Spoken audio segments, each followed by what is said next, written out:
Welcome to CP classes. तो आज हम बात करने वाले हैं अबाउट जीनो ट्रांसप्लांटेशन। ठीक है, अगर आप करंट अफेयर्स को फॉलो करते हैं या आप रिसेंटली न्यूज को भी फॉलो करते हैं तो आपने ये चीज जरूर पढ़ी होगी कि एक पिग का हार्ट एक ह्यूमन को लगा दिया गया and it was a successful transplantation, right.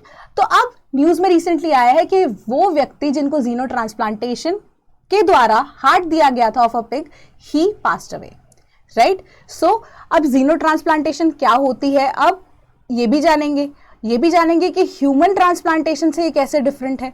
So everything about it, right. तो सबसे पहले शुरुआत करते हैं, ये जीनो ट्रांसप्लांटेशन वर्ड क्या होता है, राइट। तो जीनो ट्रांसप्लांटेशन में जो जीनो वर्ड है वो जनरली रिलेट करता है या इसका मीनिंग होता है एलियन, यानी कि जिसको हम बोलते हैं फॉरेन। तो अब किसी भी प्रकार का ऑर्गन ट्रांसप्लांटेशन या आप कह सकते हो लिविंग सेल, टिश्यू, जब एक एनिमल यानी कि एक non human that is an animal से ट्रांसप्लांट, इम्प्लांट या इन्फ्यूज कर दिया जाता है इनटू अ ह्यूमन बॉडी, तो ये तीन डिफरेंट वर्ड्स हैं। ट्रांसप्लांटेशन का जनरल मीनिंग यही होता है कि एक एग्जिस्टिंग चीज को हटाकर दूसरी लगा दी, ठीक है। इम्प्लांट होता है कि पहले कोई चीज एग्जिस्ट नहीं करती थी उसकी जगह नई लगा दी। डिफ्यूजन होता है या इन्फ्यूजन, जनरली हम वर्ड यूज कर रहे हैं। इन्फ्यूजन मतलब कि ऑलरेडी एग्जिस्टिंग चीज के अंदर हमने कोई नई चीज को डाल दिया है, ठीक है। तो जब ये तीनों प्रोसेसेस विद रिस्पेक्ट टू एक लिविंग सेल, टिश्यू या ऑर्गन के अंदर किया जा रहा है या लगाया जा रहा है और into a human being from a non human source, यानी कि एक एनिमल से, उसको हम जीनो ट्रांसप्लांटेशन बोलते हैं। तो इसको एक बड़ा ब्रेक थ्रू मान के चला जा सकता है अगर साइंस रिपीटेडली या रिसर्चर्स रिपीटेडली इस चीज के लिए सक्सेसफुल रहे। वो ऐसा क्यों कहा जा रहा है, क्यों? सबसे पहले अगर आप नोटिस करेंगे कि जितने भी ट्रांसप्लांटेशन को लेकर कॉस्ट हैं बहुत ज्यादा हाई होते हैं, राइट। कि अगर आपको एक ह्यूमन हार्ट को रिप्लेस करना है दूसरे ह्यूमन हार्ट से तो उसके कॉस्ट बहुत ज्यादा होंगे, ठीक है। डोनर का मिलना बहुत ज्यादा मुश्किल है, अगर डोनर मिल भी जाता है पैसा भी है तो जो प्रोसेस है अगर आप नोटिस करेंगे तो वो बहुत ज्यादा टीडियस है, वो भी बहुत ज्यादा कॉस्टली पड़ जाता है, राइट। तो अब अगेन सप्लाई जो है बहुत कम है of the organs rather than the demand.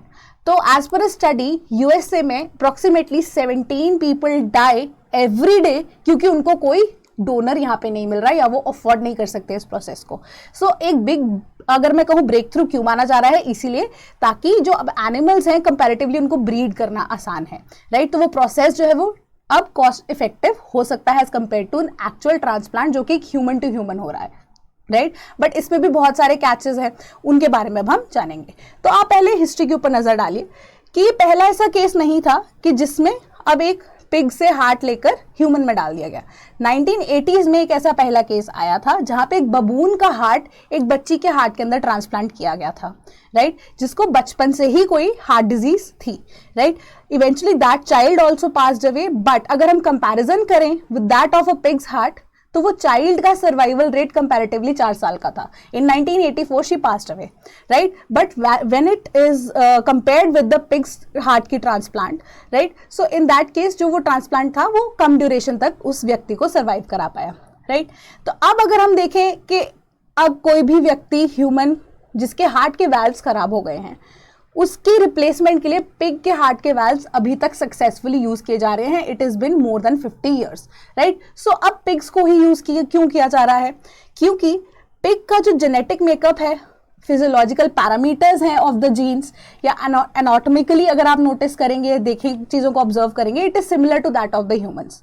And इसके अलावा जो पिग्स को ब्रीड करना बहुत ज्यादा आसान हो जाता है into the farms and comparatively human से वो चीज को एक्सट्रैक्ट करना बहुत ज्यादा मुश्किल हो जाता है, टीडियस प्रोसेस है, राइट। तो एक कॉस्ट इफेक्टिव प्रोसेस के लिए पिग्स को जनरली यूज किया जा रहा है। बट इसके अंदर भी एक कैच यही है कि अगर आपने एक, अगेन मैं एग्जांपल दूंगी, एक व्यक्ति से दूसरे व्यक्ति को अगर ब्लड ट्रांसफ्यूजन भी हो रहा होता है तो आपने नोटिस किया होगा कि जिसके अंदर वो ट्रांसफ्यूजन हो रहा है उसकी बॉडी दूसरे व्यक्ति की बॉडी का ब्लड भी रिजेक्ट करती है, immunity levels all the way high हो जाते हैं। तो यहाँ पे तो हम पिग से एक हार्ट या कोई भी ऑर्गन लेने की बात कर रहे हैं। सो अगेन यहाँ पे भी एक fear of rejection by the body रहता है, फर्स्ट चीज। दूसरी चीज कि एक स्प्रेड ऑफ डिजीजेस, यानी कि अब पिग्स के अंदर कोई भी डिजीज हो सकती है, जैसे कि हम स्वाइन फ्लू की बात करते हैं, या ऐसी कोई भी डॉर्मेंट जीन हो सकता है कि अगर वो ह्यूमन जीन के कांटेक्ट में आता है तो बहुत सारी डिजीजेस जो है वो अब ह्यूमंस के अंदर भी आ सकती हैं, यहाँ पे ट्रांसपोर्ट हो सकती हैं। तो इस चीज को भी ध्यान में रखने की जरूरत है। तो इन दोनों प्रॉब्लम्स को सॉल्व करने के लिए जेनेटिक इंजीनियरिंग इसमें इन्वॉल्व की गई। अब वो कैसे इन्वॉल्व की गई, अगर आप अगेन न्यूज को फॉलो कर रहे होंगे तो आपने CRISPR-Cas9 के बारे में सुना होगा, अगर नहीं सुना है तो मैं आपको बताती हूं। तो जेनेटिक इंजीनियरिंग में हमारे पास CRISPR-Cas9 टेक्नोलॉजी को इसी के लिए यूज किया जाता है। CRISPR-Cas9 को हम जेनेटिक सिजर्स भी बोलते हैं एंड ये जीन एडिटिंग का पार्ट बनता है। तो नेक्स्ट पेज पे मैं स्लाइड पे आपको डायग्राम दिखाती हूं। तो जनरली ये हमारा जीन्स का मेकअप होता है, ठीक है।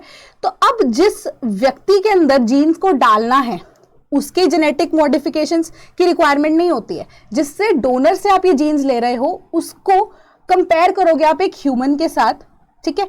तो अब आप देखेंगे कि वहां पर डिफरेंसेस क्या हैं। तो जो डोनर है उसके जीन्स में, इन दिस केस अगर हम देखें पिग, तो पिग के केस में यहाँ पे मॉडिफिकेशन की जाएगी, आइडेंटिफाई किया जाएगा सबसे पहले कि कौन से ऐसे जीन्स हैं जो अब डिजीजेस फैला सकते हैं, उसको आइडेंटिफाई करके CRISPR-Cas9 टेक्नोलॉजी जो कि अब जेनेटिक सिजर्स है हमारे पास, वहां पे कट लगा दिया जाता है। आपको दिख रहा होगा कि ये पोर्शन जो येलो वाला पोर्शन है यहाँ पे कट लगा दिया जाएगा एंड बाकी सबको जोड़ दिया जाएगा, ठीक है। इसी तरीके से एडिशनल चीजें भी यहाँ पे की जा सकती हैं। जीन्स को कट करके आपस में जोड़ा तो जाएगा, बट हो सकता है अगर आप चाहते हैं, या आपने अगर न्यूज को अगेन आप फॉलो कर रहे होंगे तो आपने सोचा होगा या आपने पढ़ा भी ये चीज होगा कि आजकल पेरेंट्स की ये डिमांड रहती है कि हमारे बच्चे की आंखें नीली हो, राइट। तो सिमिलर तरीके से जेनेटिक मॉडिफिकेशन की जा सकती है, राइट। तो ऐसे ही चीज कुछ हुई इस ट्रांसप्लांटेशन के अंदर, यानी कि जो डोनर पिग है वहां पे उस डोनर पिग की 10 जेनेटिक मॉडिफिकेशंस यहाँ पे की गई हार्ट के अंदर, इससे पहले कि ट्रांसप्लांटेशन की जा सके। यानी कि ऐसे 4 पिग जीन्स को निकालकर 6 ह्यूमन जीन्स को ऐड कर दिया गया ताकि वो रिजेक्शन ना आ पाए बॉडी की तरफ से, एंड दूसरी चीज कोई भी ऐसी डिजीज जो है वो फर्दर स्प्रेड ना हो पाए, राइट। तो सिमिलर तरीके से यहाँ पे जेनेटिक इंजीनियरिंग को इन्वॉल्व किया गया।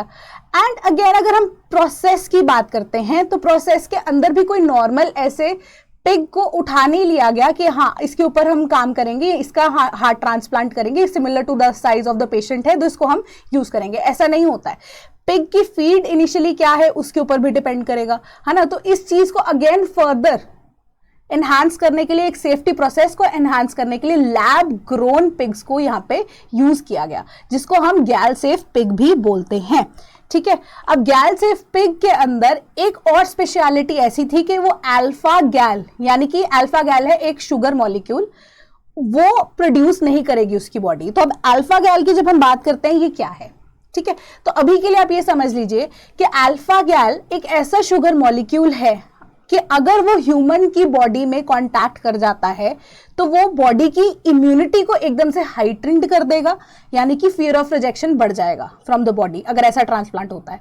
सेकेंडली कि जो शुगर ये मॉलिक्यूल है अल्फा गैल अगर ह्यूमन के बॉडी के कांटेक्ट में आता है, आफ्टर दैट आप नोटिस करेंगे कि उस व्यक्ति की जो नॉनवेज, जिसमें रेडिली हम रेड मीट की बात करते हैं, पोर्क की बात करते हैं, क्योंकि अब यूएस में ये चीज की गई थी ट्रांसप्लांट वाली, है ना, तो वो उसके ऊपर असर कर सकता है। यानी कि अब वो व्यक्ति सेंसिटिव हो जाएगा कि वो नॉनवेज जनरली नहीं खा पाएगा, अगर खाता भी है तो ऐसा सिवियर एलर्जिक रिएक्शन उसकी बॉडी में हो सकता है due to the presence of alpha gal. तो जो गैल सेफ अब पिग्स हैं जो लेबोरेटरी में अपनी आप कह सकते हो ऑब्जर्वेशन के थ्रू, जिनको स्पेशली जेनेटिकली इंजीनियर करके यहाँ पे ब्रीड किया जा रहा है, उनमें अल्फा गैल की प्रेजेंस यहाँ पे जीन में नहीं होगी, ठीक है। सो इस वजह से अब इम्यूनिटी को बाईपास कर सकता है हार्ट ट्रांसप्लांटेशन एक ह्यूमन बॉडी की, ठीक है। सो इसी वजह से जो गैल सेफ पिग्स हैं उनको USFDA ने अप्रूव किया है कि फार्माकोलॉजी में आप उनको यूज कर सकते हैं ऐसे एक्सपेरिमेंट्स के लिए। एंड ये गैल सेफ पिग्स जो हैं वो किसने, रेविविकॉर करके एक कंपनी है, फार्मास्यूटिकल कंपनी है, उन्होंने ही जेनेटिकली इंजीनियर करके ऐसे पिग्स को ब्रीड करना शुरू किया है। तो यहाँ पे ऑल इन ऑल में अगर आप सम अप करना चाहूँ, यहाँ पर कोई भी ऐसी जीनो ट्रांसप्लांटेशन होती है उसके अंदर ऑर्गन्स की ट्रांसप्लांटेशन होती है, टिश्यूज की ट्रांसप्लांटेशन हो सकती है, बॉडीली फ्लूइड्स की ट्रांसप्लांटेशन हो सकती है। दूसरी चीज कि जो पिग्स हैं अगर हम ह्यूमन ट्रांसप्लांटेशन के साथ इसको कंपेयर करके देखें तो कॉस्ट इफेक्टिव भी पड़ रहा है, बट यहाँ पे इम्यूनिटी को लेकर बॉडी की फियर ऑफ रिजेक्शन आ सकता है, एंड साथ ही साथ कोई भी ऐसी जो कि पिग्स के जीन में डिजीज इनबिल्ट है ना, हो सकता है कि वो डॉर्मेंट जीन्स ही क्यों ना हो, उनको यहाँ पे हटाए जाने के लिए जेनेटिक इंजीनियरिंग यहाँ पे यूज की गई। जेनेटिक इंजीनियरिंग में भी अगर हम देखें क्रिस्पर कैस9 को यूज किया गया, जिसको हम अब क्या बोलते हैं, जेनेटिक सिजर्स भी बोलते हैं, जिससे मॉडिफिकेशन की गई ऑफ द जीन्स जो कि अब ऑफ द हार्ट जो कि यूज की जानी थी इन द ट्रांसप्लांटेशन। उसके बाद अब एक स्पेशल वेराइटी ऑफ पिग्स जिसको ब्रीड किया जा रहा है इन द लेबोरेटरी, जिसको हम गैल सेफ पिग्स बोलते हैं, उनको अब जो कि अल्फा गैल प्रोड्यूस नहीं करेगी उनकी बॉडी, ठीक है, इम्यूनिटी को बाईपास कर जाएगी जेनेटिक इंजीनियरिंग के थ्रू भी और अल्फा गैल के थ्रू भी, राइट, है ना, कि वो प्रोड्यूस ही नहीं होगा। तो इससे अब क्या होगा, ऑल इन ऑल जो प्रोसेस है वो और रिफाइन हो सकता है इन द नेक्स्ट प्रोसीजर, कि अगर हमें ऐसा कोई ट्रांसप्लांटेशन आगे देखने को मिलता है, राइट। तो रेविविक और करके एक ऐसी कंपनी है जिन्होंने गैल सेफ पिग्स को जनरली ब्रीड करना यहाँ पे शुरू किया है। So that was all for today with respect to this xenotransplantation। and अगर आप OPSC की तैयारी कर रहे हैं, राइट, सो आपके लिए एक बहुत ही अच्छा ऑप्शन है, दैट इज कि CSAT एसए जनरल स्टडीज का एक कंबाइंड कॉम्बो, यानी कि एक फाउंडेशन बैच आपके लिए ऑलरेडी इन प्रोसेस चल रहा है। आपका एग्जाम जो है OPSC का अगर हम देखें with respect to administrative services सितंबर एंड या अक्टूबर में होगा, राइट। तो उस टाइम से पहले आपकी सिलेबस कवरेज की जिम्मेदारी हमारी है, यानी कि ओडिशा स्पेसिफिक कंटेंट लेक्चर्स मिलेंगे आपको जनरल स्टडीज के भी as well as of the CSAT as well. But इसके अलावा अगर हम देखें CSAT वाले पर्सपेक्टिव में only with respect to the logical reasoning part, the maths part and with respect to the English part ही कवर किए जाएंगे, यहाँ पे ओडिशा स्पेसिफिक कवर नहीं होगा, मैं आपको पहले ही बता रही हूँ। देन प्रैक्टिस क्वेश्चंस आपको दिए जाएंगे with respect to each and every lecture, Odisha specific also.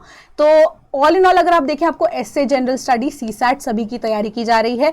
तो सॉल्व PYQ क्वेश्चंस होंगे ऑफ जनरल स्टडीज जो कि आपको दे दिए जाएंगे with answers, and state specific as well as general current affairs भी आपको दे दिए जाएंगे। इन केस अगर आप ये बैच को ज्वाइन करते हैं, आपको एक टेलीग्राम ग्रुप में भी ऐड कर दिया जाएगा, जहां पे आप इंटरैक्ट कर सकते हैं अपने मेंटर्स के साथ भी एंड मेरे साथ भी एंड अपनी फैकल्टीज के साथ भी, right, all at a price of 20,000 rupees. And कोई भी अगर आपको कोड मिलता है जो कि स्लीपी क्लासेस पे अवेलेबल है, राइट, उसको भी अगर आप अप्लाई करेंगे तो ये 20,000 की अमाउंट भी फर्दर रिड्यूस हो जाएगी, right. So this is the right time to prepare for OPSC if you have not joined any kind of coaching and करना चाहते हैं ज्वाइन, तो please follow us for more, right. तो इस batch का link आपको डिस्क्रिप्शन बॉक्स में मिल जाएगा। अंटिल देन पढ़ते रहें। आऊँगी नेक्स्ट वीडियो में, आपको और भी बहुत सारी इन्फॉर्मेटिव चीज़ें सिखाऊंगी या बताऊंगी भी। अगर आपके पास भी कुछ है तो प्लीज़ कमेंट बॉक्स में मेरे साथ इसे शेयर कीजिएगा। Thank you so much.